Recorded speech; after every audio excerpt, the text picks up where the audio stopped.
Assalamualaikum warahmatullahi wabarakatuh, Sobat Rizky Al-Hafiz Channel. Kali ini saya akan membagikan kisah tentang Abdullah bin Ummi Maktum.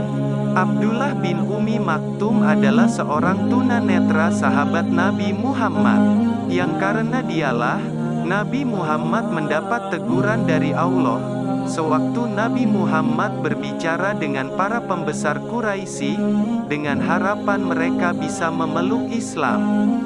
Para pembesar Quraisy adalah Utbah bin Rabi'ah, Abu Jahal, Abbas bin Abdul Muthalib, Ubay bin Khalaf dan Umayyah bin Khalaf. Abdullah bin Ummi Maktum berasal dari suku Quraisy yang masih memiliki hubungan saudara dengan Khadijah binti Khuwailid. Ibu dari Ibnu Ummi Maktum adalah saudara kandung dari ibu yang melahirkan Siti Khadijah, istri Rasulullah. Ia memiliki kekurangan, yaitu dia adalah seorang tunanetra, tetapi hal ini tidak mengurangi keinginannya untuk memeluk dan belajar agama Islam. Ia memiliki status sosial yang biasa-biasa saja. Ia sebagai seorang tunanetra mendapatkan kemudahan untuk tidak mengikuti pertempuran dalam membela Islam. Sebagai seorang muslim yang taat, sebenarnya ia berkeinginan untuk mendapatkan mati syahid melalui pertempuran. Akhirnya, ia dapat mengikuti pertempuran dalam pertempuran Al-Qadisiyah di bawah komando Sa'ad bin Abi Waqqas dan mendapatkan mati syahid. Sebagian orang hanya mengetahui bahwa Rasulullah Shallallahu Alaihi Wasallam hanya memiliki satu orang muazin, yaitu Bilal bin Rabah radhiyallahu anhu.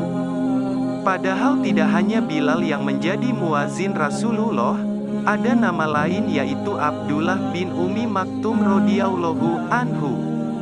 Ketika kita sodorkan nama Abdullah bin Ummi Maktum, sebagian orang mungkin merasa asing, bahkan di antara mereka baru mendengar seorang sahabat yang bernama Abdullah bin Ummi Maktum. Kedua muazin Rasulullah ini, Bilal bin Rabah dan Abdullah bin Ummi Maktum radhiyallahu anhuma, memiliki waktu khusus untuk mengumandangkan azan. Bilal bin Rabah diperintahkan azan pada waktu salat tahajud yang saat ini termasuk sunnah Nabi yang sudah jarang kita temui, sedangkan Abdullah bin Ummi Maktum azan pada saat datangnya waktu salat subuh. Dari Ummul Mukminin, Aisyah radhiyallahu anha, sesungguhnya Bilal azan pada waktu sepertiga malam. Karena itu, Rasulullah Shallallahu Alaihi Wasallam bersabda, "Makan dan minumlah kalian sampai Ibnu Ummi Maktum azan." Karena ia tidak akan azan kecuali setelah terbitnya fajar shadiq masuk waktu subuh. Abdullah bin Ummi Maktum adalah salah seorang sahabat senior Rasulullah.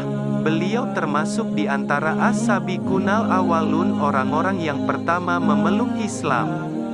Ada yang mengatakan nama beliau adalah Umar, ada juga yang menyebut Amr, kemudian Rasulullah menggantinya dengan nama Abdullah.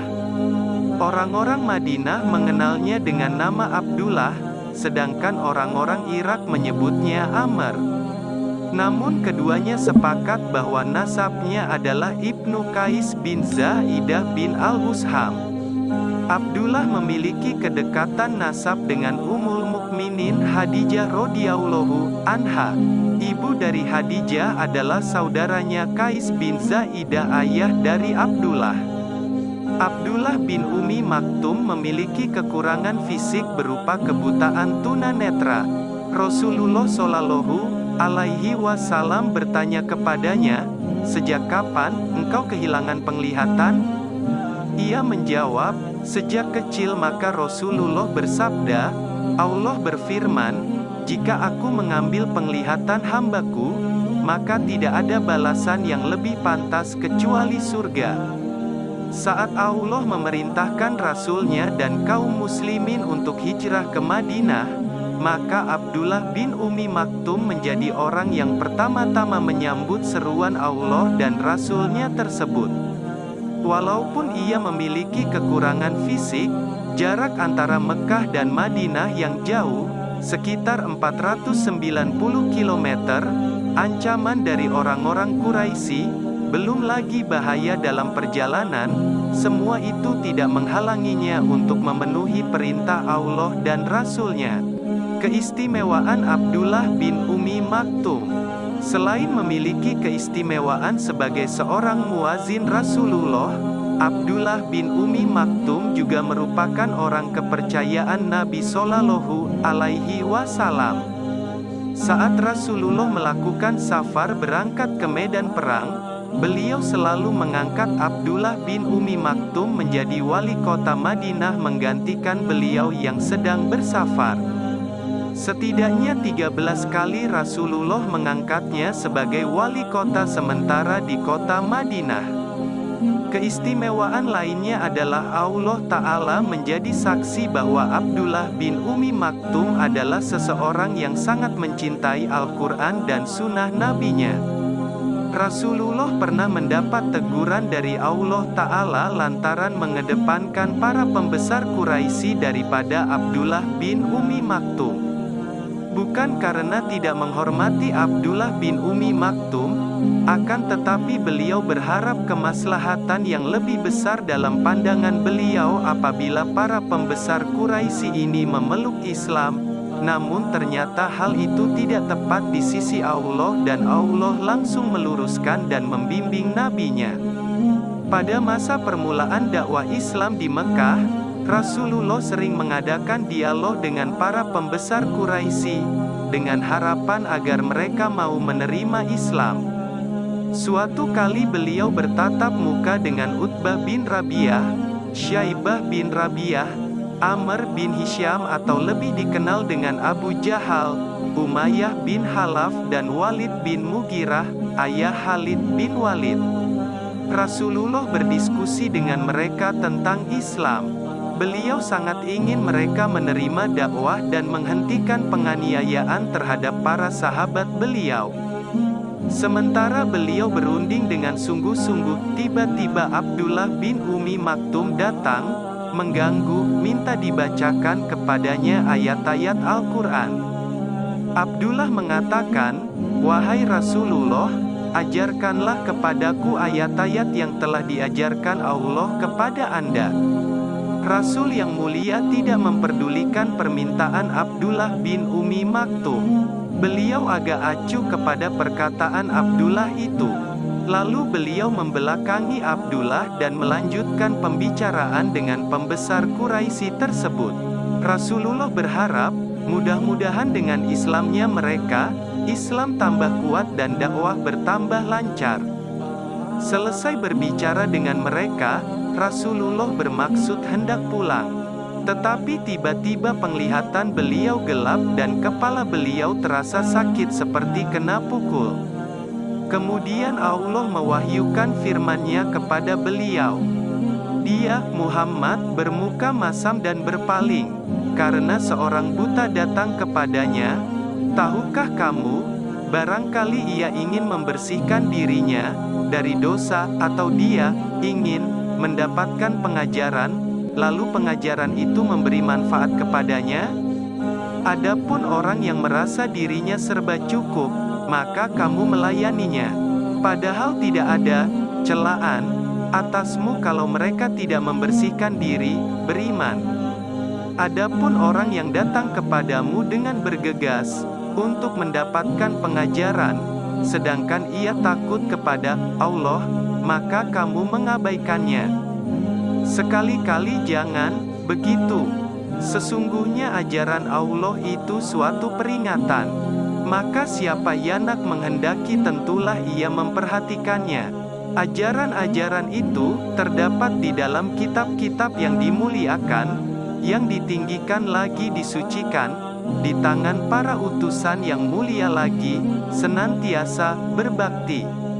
16 ayat itulah yang disampaikan Jibril Al-Amin ke dalam hati Rasulullah sehubungan dengan peristiwa Abdullah bin Ummi Maktum, yang senantiasa dibaca sejak diturunkan sampai sekarang, dan akan terus dibaca sampai hari kiamat. Sejak hari itu Rasulullah Shallallahu Alaihi Wasallam semakin memuliakan Abdullah bin Umi Maktum. Syahidnya Abdullah bin Umi Maktum, sang muazin Rasulullah. Pada tahun 14 Hijriah, Amirul Mukminin Umar bin Khattab mengadakan konfrontasi dengan kerajaan Persia.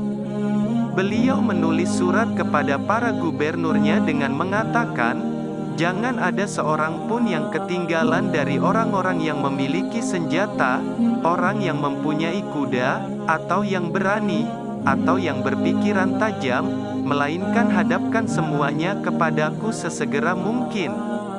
Lalu berkumpullah kaum muslimin, tergabung dalam pasukan besar yang dipimpin oleh sahabat yang mulia, Sa'ad bin Abi Waqqas. Di antara pasukan tersebut terdapat Abdullah bin Umi Maktum.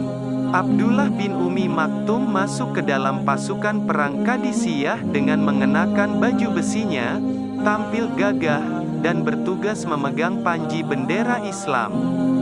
Tidak membuatnya gentar suara di medan perang yang menderu, dentingan tebasan pedang, ataupun desiran anak panah yang melesat. Baginya Amirul Mukminin telah membuka kesempatan bagi semua orang dalam jihad ini, ia pun tak mau melewatkan peluang berjihad di jalan Allah, walaupun bahaya sebagai seorang tunanetra lebih berlipat ganda. Perang yang hebat pun berkecamuk, hingga sampailah pada hari ketiga, baru kaum muslimin berhasil mengalahkan pasukan negara adidaya Persia. Kemenangan tersebut menjadi kemenangan terbesar dalam sejarah peperangan Islam sampai saat itu. Namun kemenangan tersebut juga harus dibayar dengan gugurnya para syuhada, para pahlawan Islam, di antara mereka adalah sahabat dan muazin Rasulullah Shallallahu Alaihi Wasallam Abdullah bin Umi Maktum. Jasadnya ditemukan terkapar di medan perang sambil memeluk bendera yang diamanatkan kepadanya untuk dijaga. Akhirnya sang muazin pulang ke rahmatullah, gugur sebagai pahlawan memerangi bangsa Majusi Persia. Semoga Allah Ta'ala menerima amalan-amalan Abdullah bin Umi Maktum dan memasukkan kita dan beliau ke dalam surga Allah. Demikian yang bisa saya bagikan, kurang lebihnya mohon maaf, dan jangan lupa dukungannya dengan cara subscribe, like, dan share ke teman-teman kalian. Wassalamualaikum warahmatullahi wabarakatuh.